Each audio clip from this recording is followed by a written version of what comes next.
Bonjour à tous. Pour cette mallette Écosse, je vais vous parler des grilles d'évaluation et de la construction de la vignette de la station. En effet, une fois la situation de départ et le domaine d'apprentissage choisi, vous allez réfléchir aux outils d'évaluation de l'étudiant. Vous pouvez également construire en premier la vignette de la station. Chaque stratégie a ses avantages et ses inconvénients. Ici, les objectifs de notre station sont très clairs. Il s'agira d'interpréter une radio de thorax et de justifier la prise en charge médicale. Nous allons donc nous concentrer en premier lieu sur l'évaluation. Quelle que soit la situation de départ et le domaine d'apprentissage choisi, l'évaluation de l'étudiant repose toujours sur une double évaluation. D'une part, une grille d'items qui évaluera les aptitudes cliniques et d'autre part, des échelles d'évaluation évaluant le savoir-faire, ici la communication et l'attitude. L'examinateur n'a aucune interaction avec l'étudiant, il ne doit pas s'adresser à l'étudiant. Sur la grille d'attitude clinique, il doit y avoir 10 à 15 items notés. Il faut clairement indiquer les synonymes acceptables. Par exemple, ici, radiographie de thorax ou radiographie pulmonaire sont acceptables. Il peut y avoir également des items où l'étudiant aura le point s'il donne un nombre minimal d'items dans une liste. Par exemple, ici, il aura le point s'il énonce au moins 2 signes négatifs sur les 5 proposés. On peut aussi préciser qu'une réponse est acceptée si tous les mots sont dits. Par exemple ici, pneumothorax complet droit est accepté si l'étudiant dit pneumothorax complet sans préciser la latéralité, ce ne sera pas accepté. Le deuxième point de l'évaluation sera l'aptitude de l'étudiant à réaliser ce qu'on lui demande. C'est ce qui va être indiqué par la notion de compétences évaluées par des échelles préétablies. Il y en a 13 d'échelles qu'on peut choisir. Il faudra en choisir entre 2 et 5. En général, plutôt 2 ou 3 suffiront. Et il s'agit d'une échelle de Likert allant en 5 niveaux. Une performance insuffisante, une performance limite, une performance satisfaisante, une performance très satisfaisante ou une performance remarquable. Si on reprend notre cas d'interprétation de radiothorax et de proposition thérapeutique de prise en charge, on peut retenir par exemple la grille numéro 8 qui sera l'aptitude à faire la synthèse des données et la grille numéro 12, l'aptitude à proposer une prise en charge. Pour exemple, une performance insuffisante d'aptitude à proposer une prise en charge sera un étudiant incapable de proposer la prise en charge adaptée à la situation clinique. Inversement, une performance très satisfaisante correspondra à un étudiant qui propose une prise pertinente, ne s'attarde pas sur le superflu et justifie sa prise en charge. L'étape numéro 4 sera de rédiger le scénario. Encore une fois, on peut choisir soit de commencer par rédiger le scénario, puis les grilles d'évaluation, soit de commencer par rédiger les grilles d'évaluation, puis le scénario. Il est recommandé de faire des allers-retours entre ces deux étapes pour vérifier leur bonne adéquation, c'est-à-dire que les questions et objectifs posés sont bien l'objet de la grille d'évaluation.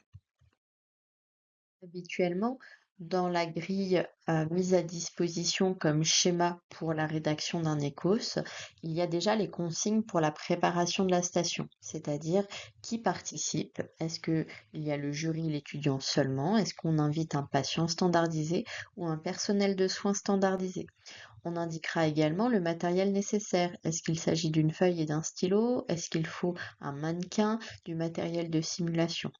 Enfin, on indiquera les documents supports, par exemple, dans une station d'iconographie, l'imagerie, la radiographie de thorax ou bien l'ECG, etc. Dans la trame de rédaction d'une écos, il y a ensuite la vignette destinée à l'étudiant, c'est-à-dire ce qui figurera sur le sujet qu'aura l'étudiant en sa possession en main. Sur ce sujet, il y aura le rôle de l'étudiant. On indiquera à l'étudiant, vous êtes un médecin généraliste, vous êtes un médecin spécialisé pneumologue, Et ensuite, le contexte. Vous êtes dans un cabinet de ville, vous êtes dans la rue, vous êtes aux urgences. Dans le contexte également, euh, tout ce qui va concerner le patient et on peut ajouter des informations spécifiques concernant l'état du patient si on le souhaite. Ensuite, vous devez énoncer les objectifs de la station, c'est-à-dire ce que doit faire l'étudiant. Est-ce qu'il doit interpréter cette radiothorax? Est-ce qu'il doit simplement donner son diagnostic? Est-ce qu'il doit proposer une prise en charge thérapeutique? Et préciser également ce qu'il ne doit pas faire. Par exemple, il ne devra pas, dans une station d'iconographie, examiner le patient. Pour reprendre notre sujet de radiographie de thorax, on va préciser à l'étudiant, vous êtes l'interne aux urgences, vous recevez ce patient âgé de 25 ans qui présente une douleur thoracique avec les descriptions de sa douleur thoracique, quelques éléments cliniques, quelques éléments d'antécédents. Tout cela n'est pas obligatoire. Si vous voulez que l'étudiant le recherche par exemple dans une station d'interrogatoire, on indiquera par exemple juste le motif de consultation, la situation de départ. Ensuite, dans les objectifs, ici, on propose de décrire l'imagerie. On précise qu'on veut les critères qualité, qu'il faut interpréter cette imagerie, énoncer, justifier une prise en charge thérapeutique. En général, on ne demande pas plus de 3 à 4 objectifs, puisque la station dure en 8 minutes. Il faut que ce soit raisonnable en temps. On précisera ici qu'il n'y a pas d'examen clinique à réaliser, qu'il ne faut pas reprendre l'interrogatoire, puisqu'il n'y a pas de patient simulé et qu'on ne rédigera pas de prescription. La dernière étape, ce sera de tester et de réviser la station s'il y a des corrections à faire. Pour la tester, vous pouvez déjà la relire bien sûr à titre individuel, mais également la soumettre à votre interne ou à un collègue pour avoir un œil neuf sur votre station, parce que bien sûr, c'est un processus qui n'est pas très long, la rédaction d'une station d'ECOS, mais quand on a la tête dans le guidon, on ne se rend pas forcément compte qu'on a oublié certains éléments ou que certains autres éléments peuvent prêter à confusion. Donc la soumettre à un interne, c'est souvent une bonne idée.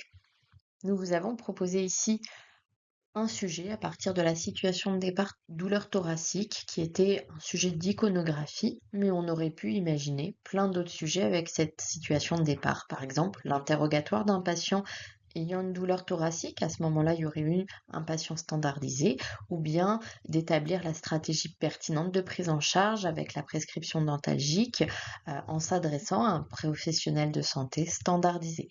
Toutes les situations imaginables sont possibles à partir du moment où ça rentre dans le programme officiel pour nos étudiants. S'il s'agit d'une station nécessitant l'intervention d'un patient standardisé ou d'un personnel soignant standardisé, il va falloir rédiger également une vignette pour que tous les patients standardisés répondent exactement la même chose. On va préciser les caractéristiques habituelles, nom, prénom, l'âge, le poids, la taille, les antécédents médicaux, les allergies, l'histoire du motif de consultation et tous les items qui vont nous paraître pertinents. Il faut se dire qu'en situation d'examen le jour J à l'échelle nationale, ça va être des patients standardisés qui ne sont pas issus du domaine médical. C'est des personnes issues du civil. Elles n'ont pas de connaissances médicales, donc toutes les réponses aux questions doivent être anticipées au maximum. Si l'item n'est pas indiqué quand l'étudiant pose la question, on demandera au patient standardisé de répondre une réponse neutre.